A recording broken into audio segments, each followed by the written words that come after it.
during the break we had some discussions and people asked me a few questions. Just to clarify this discussion here about the clustering of events that mark the time of the end. And what we didn't do in the class were a couple of things, because it wasn't the main focus. But a couple of people asked the question. So the first one, if we did the line of Christ,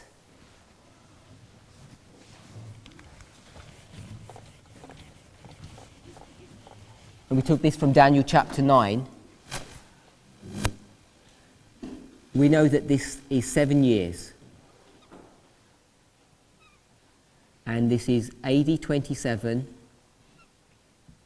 31, and 34. And so this would be 3.5 years and 3.5 years. And those 3.5 years, if we were to think about them in times, and the dividing of time, they're not literally 1260 days, not literal 1260 days, we understand that, but symbolically you can see that we could place a 1260 here. In fact, you can show that this would be a 2520 because it's 7 years or 7 times. And if we were to put this line upon our history, we could demonstrate that the baptism lines up with 9/11, entering into a covenant with the Lord. And in AD 34, the gospel is no longer exclusively for the Jews, it's now going to go to the world at the stoning of Stephen.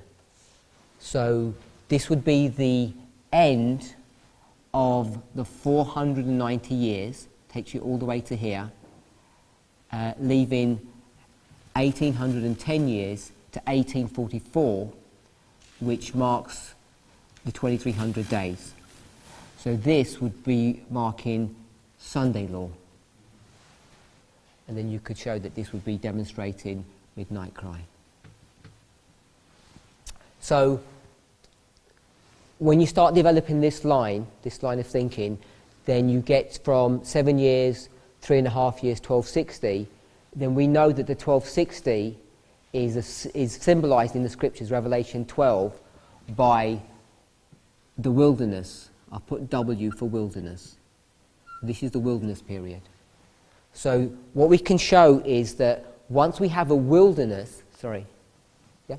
I was saying that between 31 and 34, I see the Jewish nation taking the power of state into their hand to persecute their own brethren, which resembles that people supremacy that we saw in the Dark Ages.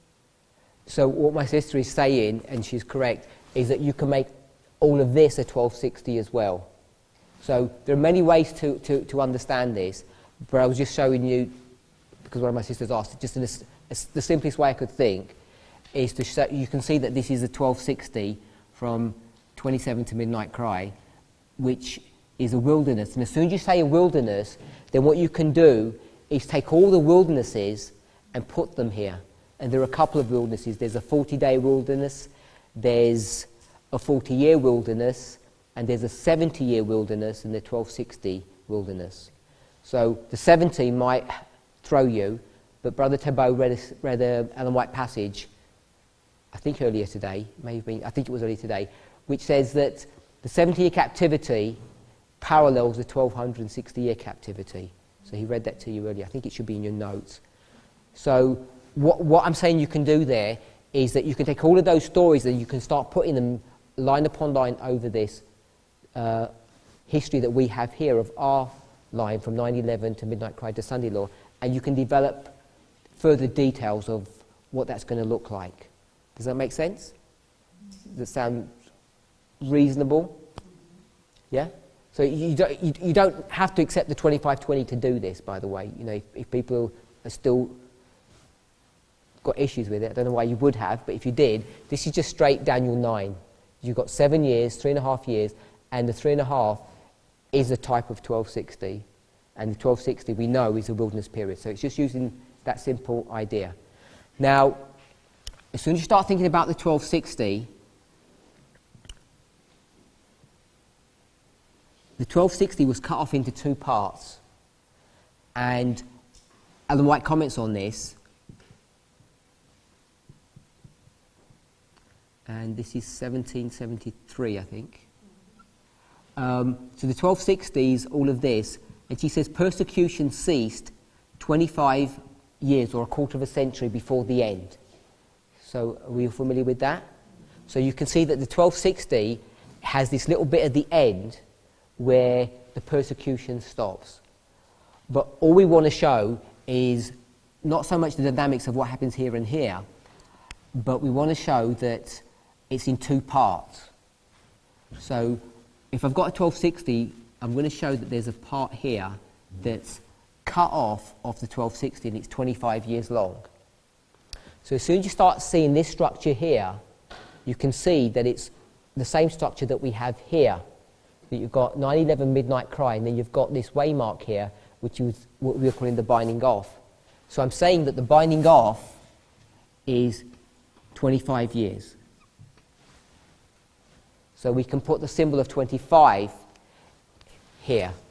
As soon as you start doing that, then you can look for many 25s and start placing them one on top of the other.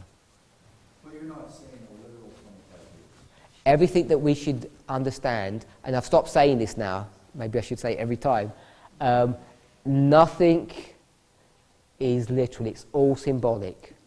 Yeah? Because I could just as well put 4 here, 4 years, or 30 years, or 1 month, or many, many different dates. They're all symbols. Everything turns into a symbol. So, hopefully we can see that. Yeah? Is that relatively straightforward? So, I said the 1260 is a wilderness, but we've got 40 days, 40 years, and 70 years. So let's take the 40 days. This is 40 days Christ is in the wilderness. So you can show, and I'm not going to prove this explicitly, but Jesus is in the wilderness for 40 days, and I'm saying the 40 days is here, it ends here, and then he has 3 tests. 1, 2, 3. Now at one level the 40 goes all the way to the end, because the implication is this happens all, at the last day or at the very end. It doesn't extend for days and days past 40.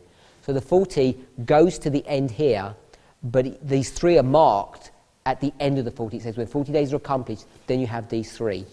So I'm drawing this 40 in this fashion here, and so you've got 40 that takes you from this point to this point here. Does that make sense? And the reason why that's important is when you make an application about the number 40, and we go to the 40 years of wilderness wandering for the Jews, where does the 40 years begin? What's the event that marks that? You've got to speak up loud, otherwise I won't hear you. I didn't hear what you said. Oh, you weren't sure? The golden calf? No, it starts before the golden calf. I think you said it before. It's before Kadesh Barnea, but they leave Egypt. The first event that happens is the Red Sea crossing. It's the first thing. In fact, is that okay? They leave Egypt, and the first thing that they're going to be confronted with, the first test, if you like, is Kadesh. It's not Kadesh Barnea. It's the Red Sea crossing. Okay, so you've got the parting of the sea at the beginning of the 40 years, and what happens at the end of the 40 years? They cross Jordan, so it's the same thing. Yeah? And the Bible, and Ellen White confirms this, is that Red Sea crossing is a symbol of baptism. They were baptized as they went through the sea. But you know that the children, once they went into the wilderness wandering, they were never circumcised. Because at one level, the Lord went out of covenant with his people. And so, when they get to the end of the 40 years, they're going to have to all be circumcised. And the symbol of that is baptism. So they're all going to get rebaptized. I shouldn't say rebaptized. They're all going to be baptized for the first time. All the children are. So what I'm saying here is that you've got a parting of the seas and a parting of the seas. which are the same event. Does that make sense? So this would be like an alpha and omega. The beginning and the end are the same. You begin in the covenant, you end in the covenant, and it's symbolized by two sea crossings where the waters are divided. Does that make sense? So as soon as you do that, and you bring that into this history, then you can see that 9/11 and midnight have have the same characteristics, which is why I've got this 40 here. So 9/11 and midnight share characteristics, but we also said that the 40 goes from here to here, because the three steps are just really at this point in time. So you can also mark a 40 here if you were to do so. And so 9/11 has the same characteristics as Midnight Cry. So these are the arguments that you have to show that this history here, 1989 to 9/11, is very similar to Midnight Cry. The earthquake, I know I've got 1798 here, but it actually occurs in what year? 1755. And the dark day is in 1780. And what's the time difference between these two? 25. So you see you've got 25 and 25. Does that make sense? Yeah, I don't say that anymore because it's everything is. If we have to keep on correcting ourselves, then I'm getting worried about you. It's not for my sake. I know. I fully appreciate it for the camera. I understand that. So coming back to this point, so there's where we finished off. There's people who have got discernment, and we're identifying them as people who. I'm going to just say they're good as opposed to bad. Yeah? These are good people, not bad people.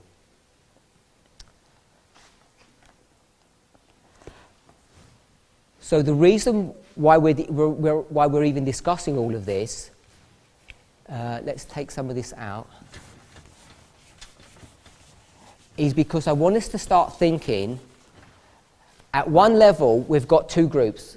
I'm not detracting from the two groups, but we have to start conceptualizing the fact that there are three groups and how we're going to deal with these three groups. Am I okay to? Yep.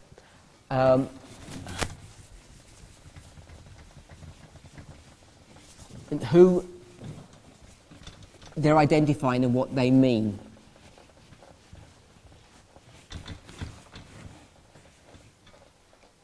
So I'll say just, on a basic level, when we go to Matthew 25, and you start applying Matthew 25 to Millerite history, let's have a quick review of that. So we're not going to read Matthew 25 because most of us we're so familiar with it. The virgins are all in their homes, and they're going to do what? They're going to leave their homes. And they're all going to gather to where? Where did they go? Collect to or gather to?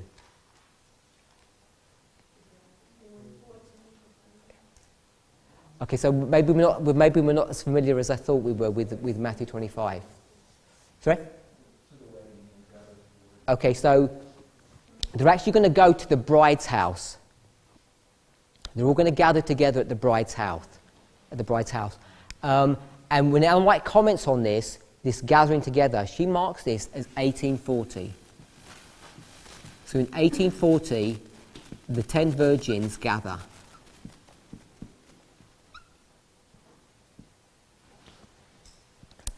Is that okay? And what are they expecting? The bridegroom to come. Yeah? And when's he coming? He's not coming in 1844. He's coming in 1843. And he's not even coming at midnight. We're trying to think what they're thinking. Yeah? So they got the invite, they know when he's coming, and his coming, haven't got a specific date, but they know, but the very latest that he's going to come is when's the very latest that he's going to come? Oh, can't be 1844. Sorry? April what? No. April 19th. Must be the 18th. The latest he can get there is April the 18th, 1844.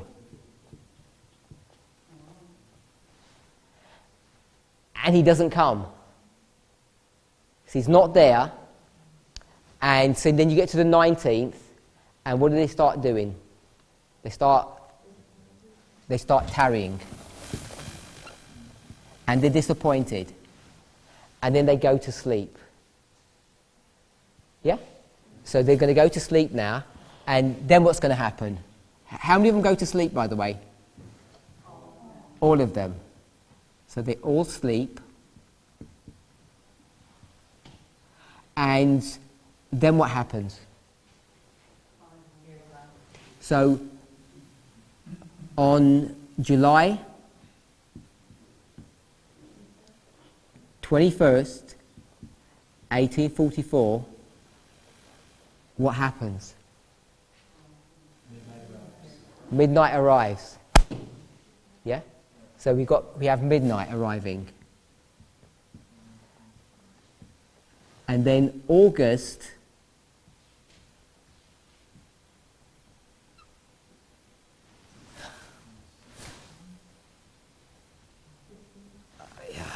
I don't like doing this without explaining it, and I'm not going to. I'm going to put August 14th and 15th. Okay? 1844, then the cry's made. Sorry. I'm thinking French there. I was going to put CM. Midnight cry happens. And let's work through this narrative then. So they've all gone to sleep, then at midnight the clock strikes, and then 3 weeks later, thereabouts, there's a cry made. And what's the cry saying? Okay, so behold the bridegroom cometh. Where's he coming to? What does that phrase even mean? Behold the bridegroom cometh.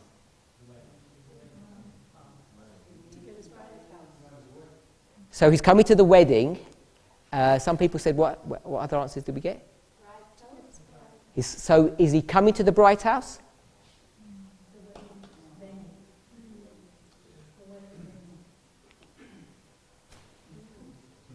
Okay, so maybe we're not 100% sure. The virgins go out to meet him, so he doesn't come to their house. They go out.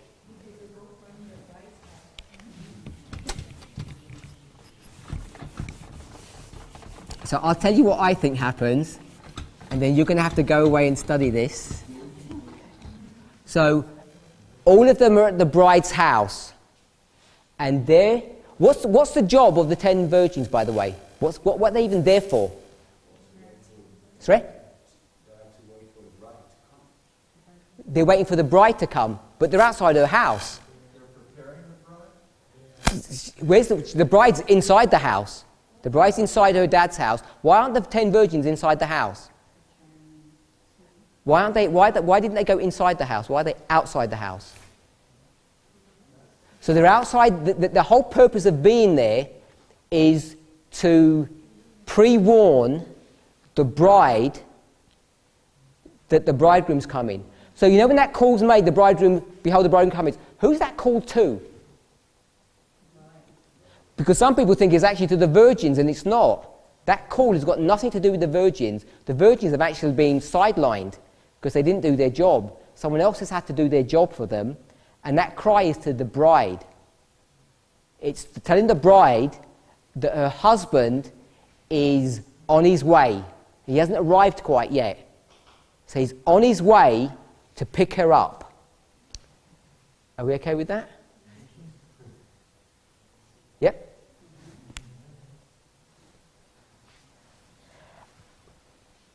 We're not going to answer this question, but have a think about this. Are they already married?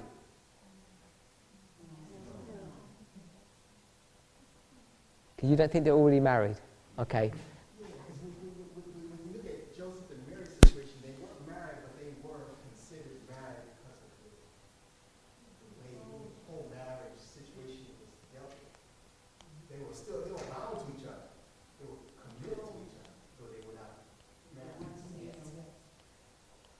Okay, so we're not sure.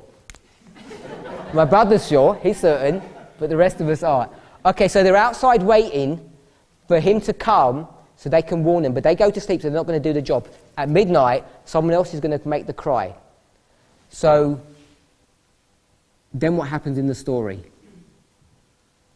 She comes out of her house, picks up the bridegroom, and both of them start going back where? Going back to his house, because he's come from his house to her house, and then they're going back to his house. So this is the procession that Brother Tabo was speaking about. There's going to be a procession that goes. In fact, it's a really nice study when you start looking at the procession. There are a number of processions that we can discuss. Let's list out the processions, because it's a nice list if you enjoy it. So there was a procession that Brother Tabo said. Which procession was that? We'll begin with that one, which is freshest in your minds. Who's listening? This was Christ going to the cross. Remember? So this is Jesus.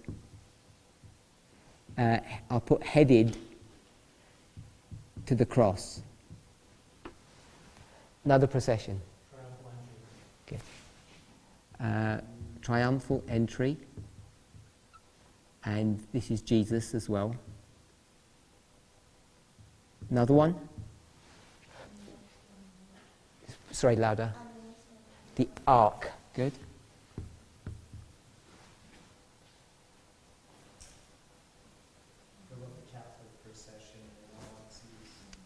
Good. Catholic procession.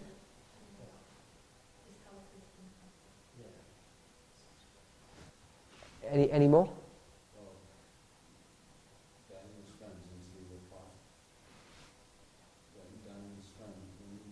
Oh, is that a procession? Do we know that? I'm not familiar with that.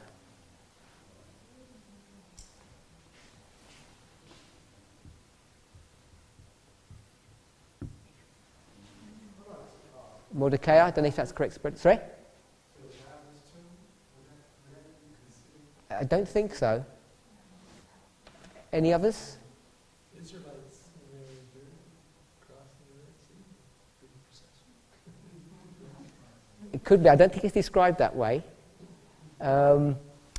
David, when he dances. 1, 2, 3, 4, 5, 6. And there's one more I can think of. Procession walking to eternal road. Are you looking? So this one, the last one that I can think of, is when Jesus goes to heaven. So the animals going into the dark side procession. Yeah. We got there. The animals. Sorry, yeah. Oh, so that's that one. That's that ark. Sorry, I should have put that ark is the Noah's ark, and this is David's ark when he takes the Ark of the Covenant. And when Jesus goes to heaven, so he does that at least twice. This is AD 31 when he goes to heaven, he takes those first fruits with him, and also when at the second advent when he goes back to heaven. So this is times 2. So all of these processions you can all place at the same point. And where do we place all of them?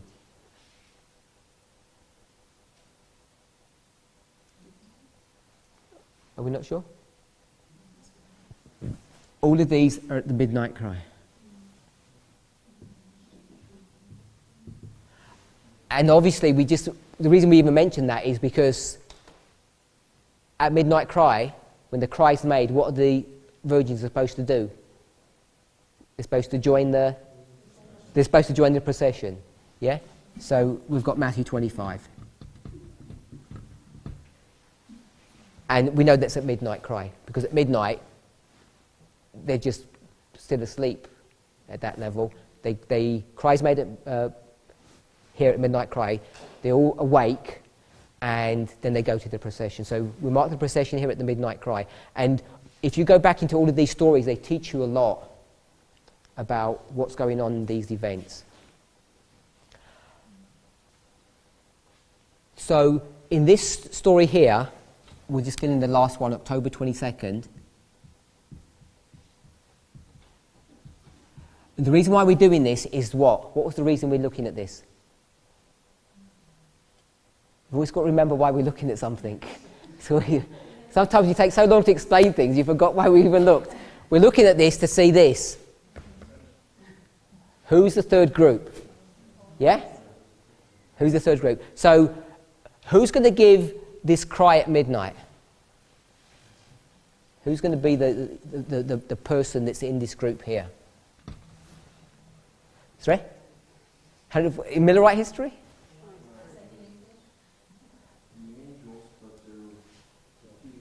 Yeah, can we name them? So this is Samuel Snow. Yeah, this should be relatively easy for us because this is what Brother Tabot's been discussing, the seven thunders of Samuel Snow.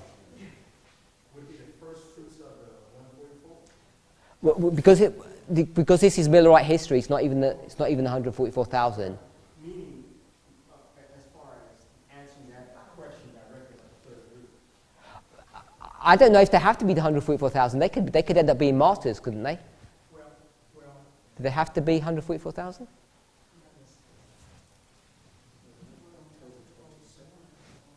Yes. 22nd, good. Thank you. I don't know why I put 25th. October 22nd.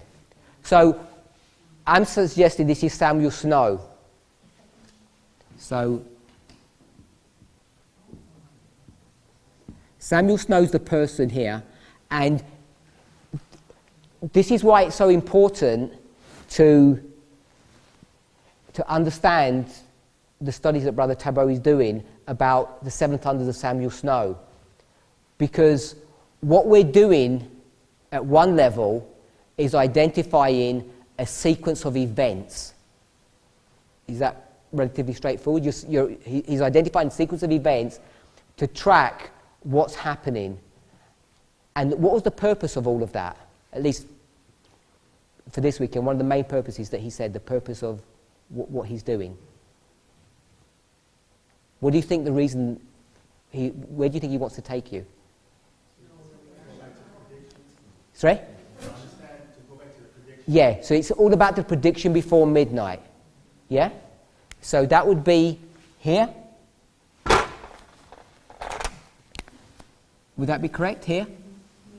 The prediction before. Good. That was. You preempted my next question. When was that? So he said it's May the 2nd.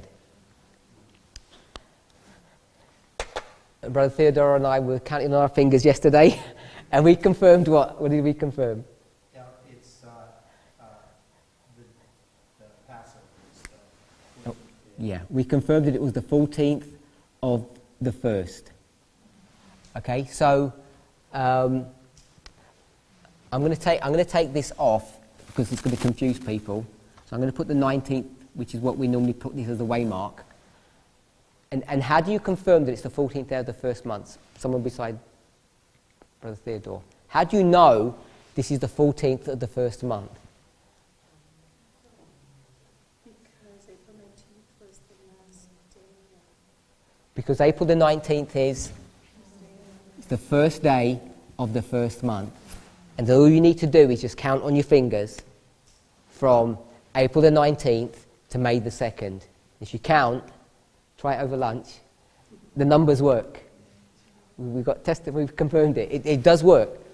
Okay, so the reason why I'm saying this is because this is Samuel Snow that's going to be doing this work.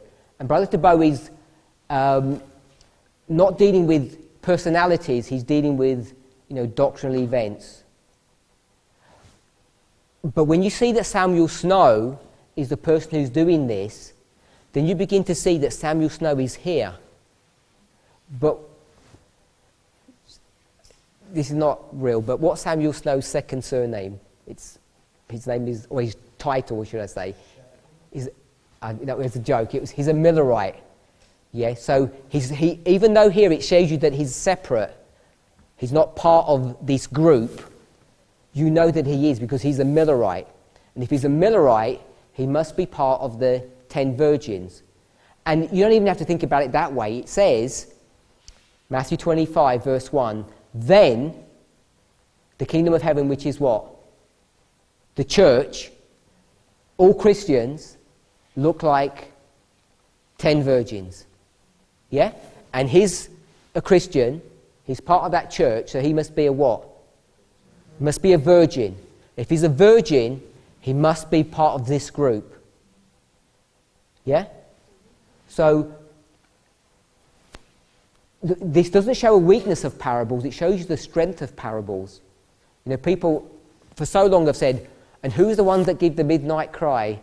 And it's like this kind of conundrum that's impossible to fathom. And it really isn't when you start putting line upon line, because you see, really simply, who is the one that gives the cry? It's one of the virgins in real life. Yeah? So, I've rubbed it out now, but yes, so in this one here, we had the 11 disciples, Judas Iscariot, and then Jesus. So, are these apostles? Is he an apostle? Yeah? We're okay. Was Jesus an apostle? Yeah. Paul calls him an apostle.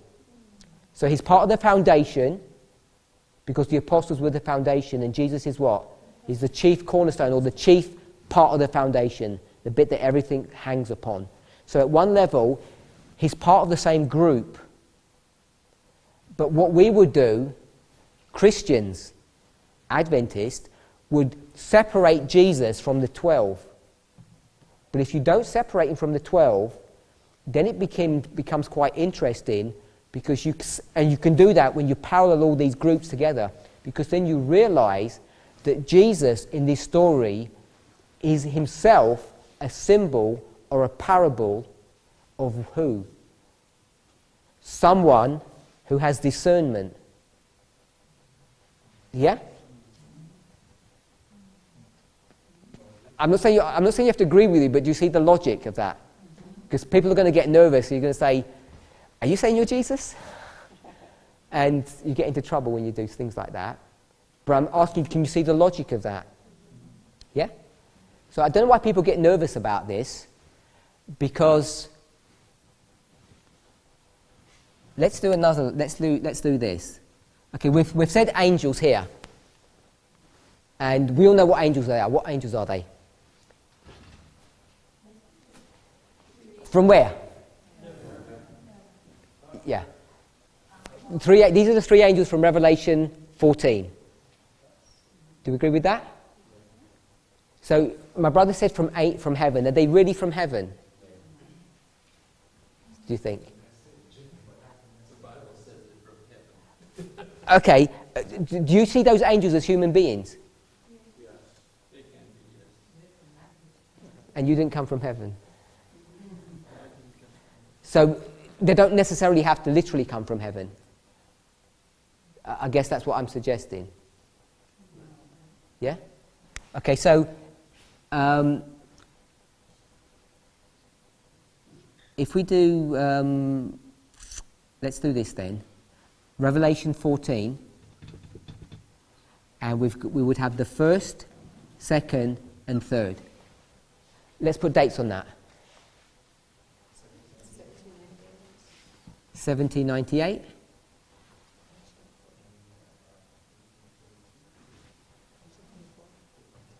Good different options? For the second angel? So this would be 1843 or 44. Okay, so this is 1844, April the 19th. And this is straightforward. October 22nd, 1844. Yes? All okay? This is Revelation 14. What about Revelation 10? Where would you place Revelation 10?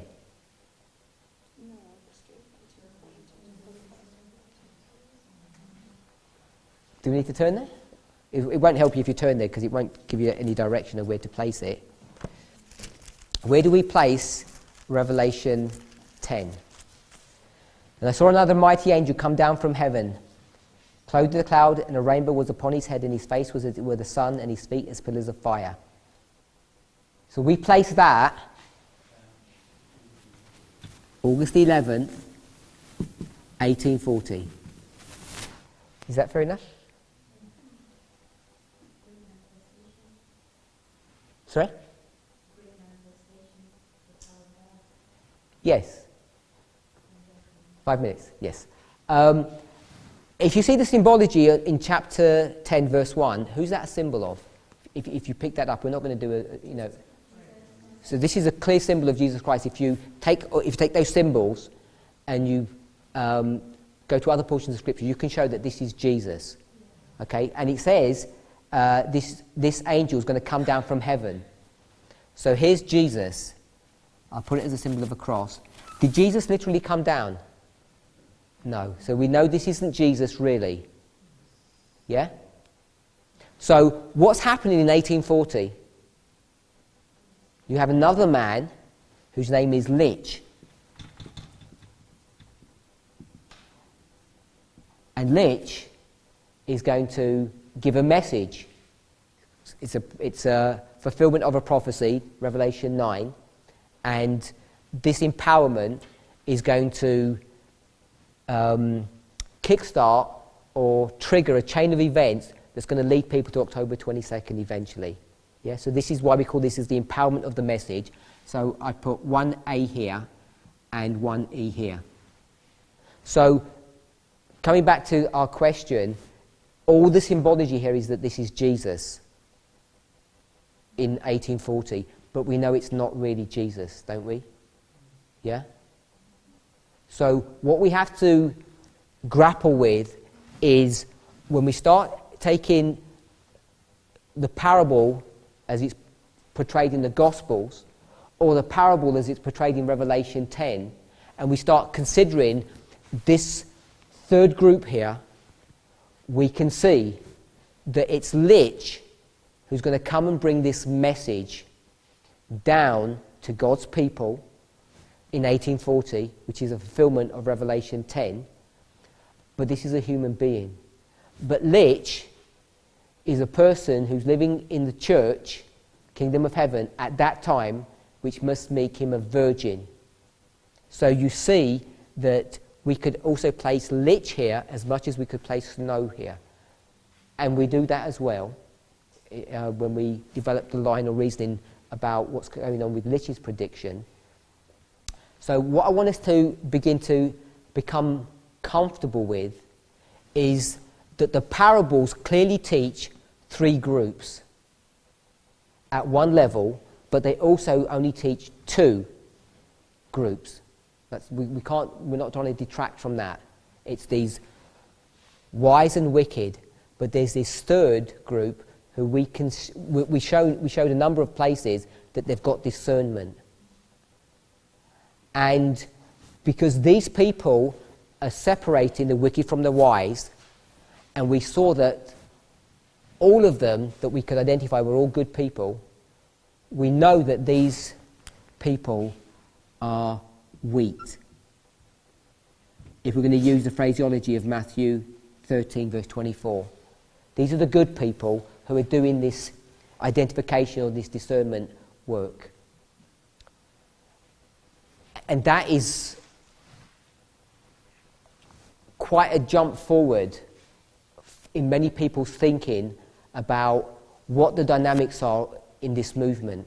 So at one level you can start thinking about Samuel Snow and the Seven Thunders, about events that are going on. But you must remember that if Brother Tabo was talking about Haggai, and what's Haggai going to be doing? He's making a prediction that something's going to happen. Or Agabus is going to be making a prediction that something... So we could start putting Agabus here, or we could start putting Haggai here. So you begin to see what we are doing is personifying prophets, symbols that are in the scripture, and bringing them into a present day application. And as soon as you start doing that, people become nervous. I don't know if you become nervous, and I'm not sure why we do become nervous. Because sometimes I think we don't actually think this is a real life thing that's going on. It's some kind of Bible study, and it sounds like fanaticism if you're going to call yourself Jesus, or you're going to say you're Jeremiah, or Haggai, or Agabus, or any of these people. Because isn't that what we're doing? I hope you can all see that that's where this is headed. You know, it's like, if you want to see it in a negative way, this is self-promotion, self-exaltation. Now, I'm not suggesting in any shape or form that it is, but people will identify it that way. But I don't believe that you can separate the events from the people. They have to be one in the same thing. So why all the controversy? I mean, doesn't everybody know in this movement you're either a wheat or a tare? You know, real life. Why the controversy then? I want to suggest the controversy is occurring because all of us are comfortable with talking about something that's going to happen in the future and not right now. So as long as we say, I can always guarantee, I can't literally, but I can guarantee if all of this study was to say that there's going to be these people with this great discernment here and it's all going to happen in the binding off, there wouldn't be a controversy. There wouldn't be an issue about the truthfulness of that. People would just accept it. Or if we said, these people with discernment can identify wheat and tares, and we're putting it here at the binding off, everybody would be comfortable with that. But now if you start saying, the people with discernment, I'm going to put here for discernment, if we move this from here and bring it here into a present day application, then people begin to be agitated. Because it has implications about the sequencing of events. And that's what this prediction before midnight is addressing. So if you're thinking, come to a prophecy school like this, and you don't understand everything, you say, oh, you know, it all looks okay, don't understand all the details about Agabus and Haggai, and don't know what it means to me. What does it mean to me? If there's a prediction or not a prediction, because it's going to happen anyway. And if we stand up and say, the prediction is there's going to be warfare between Russia and America, we say, okay, we've got the answer, it's all okay, we'll just sit back and wait. You know, that's what Adventism does, isn't it, about Sunday law? And we all frown upon them from doing that, don't we? You know, we chastise them saying, you can't sit back and wait for Sunday law because you're going to be lost if you do that. So you have to have some kind of participation in this, some active role. Can we see that? And I'm describing the active role as being part of this group. This is where these people who are active, people who are actually awake to the situation. Was Samuel Snow awake to the situation? Of course he was. Yeah? You've been, Brother Bro's already shown you that you go way back to the year before, 1843, then February, then April, then May, then July, then August. He's tracking you through these 7 thunders of Samuel Snow, and if you don't get to the point, he's trying to show you, no, I'm trying to show you, I don't know what his point was, that there's someone who's awake to what's going on. He has discernment of things that are happening. And if you think you can just come to prophecy schools and just say, I had no idea what they're talking about, but I heard there's a prediction, and I heard there's going to be some war, and I can't figure it out, I'll just wait for it to happen, you're in trouble. Because what you're going to begin to see, I'm not sure that we're going to be able to even cover it, but as time goes on, you're going to begin to see that this group here, if I call this the wise, I call this the foolish and the wise, I'll swap them round, you can begin to see that, in fact, all of these wise people are required to do what?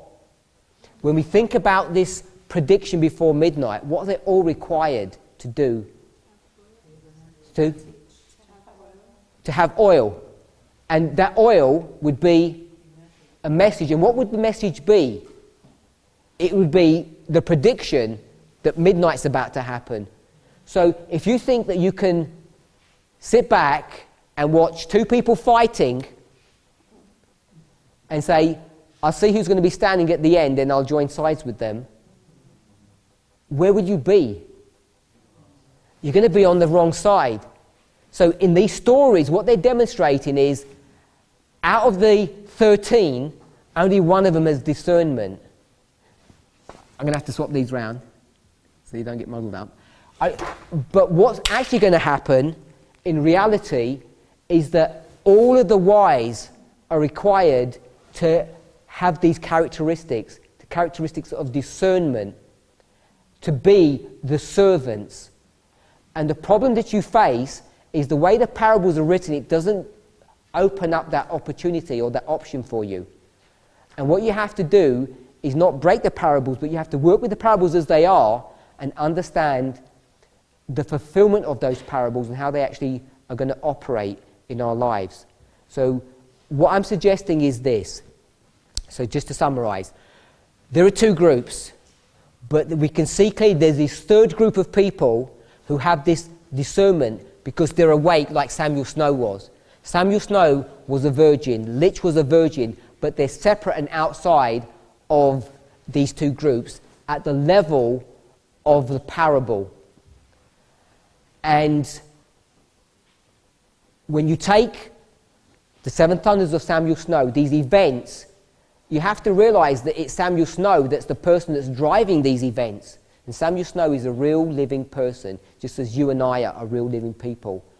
And you're going to have to, at some stage, reconcile in your own minds the fact that you take messages, events, and put them to people. And that means putting names to those people. Because these people can put names to people. They know who Judas is and they know who Matthew is. Because they have that discernment level. And part of that is dealing with this issue about the prediction before midnight. So if you think you're a passive recipient of the prediction before midnight, you're thinking wrong. You have to understand this, because the understanding is like a feedback loop, and it actually turns you into this person. You're not this person just in isolation. I'll give you an example of this. Say you've got two options for close of probation. We're going to close with this. 1 and 2. And you believe it's here. So this is you. So you think our probation's going to close here. But it really closed here. So what's going to happen to you? You're going to be lost. Okay? But what if that's not you? And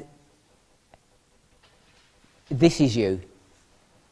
And you say, I think close of probation's here, but it was really here. What's your situation now? Okay, so we've got a mixed response now, because people are saying, well, I'm going to be ready here anyway. So if I'm ready here anyway, I'm bound to be ready here, so I'm going to be okay. But I'm suggesting it's not that way, because what saves us, what converts us, it's the truth. It's these messages that change who and what we are. And if you think that this is where your probation, you think this is where your probation closes, but it actually closes here, you've got just as wrong a message as the person that was over here. A wrong message is never going to help you. So the issue is not where you think the close of probation is going to be, or where you think everything's finalized. It's whether you hold on to the truth or you don't hold on to the truth, because it's the truth that changes you. So it's at that level, it's not so much whether or not this is before or after midnight or where you place things. It's what is the truth and what is not the truth. That's the thing that changes you. So I've run out of time. I'm way past time. So we're going to carry on after lunch with our studies. Let's close with prayer.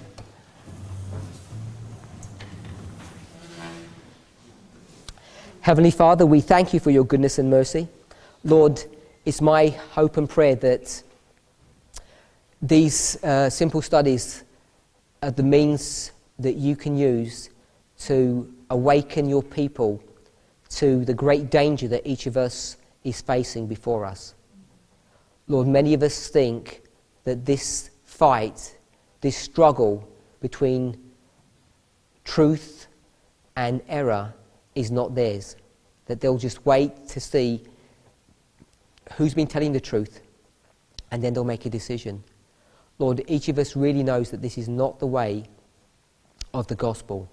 It's not the way that you led your disciples. It's not the way that's brought to view in the scriptures.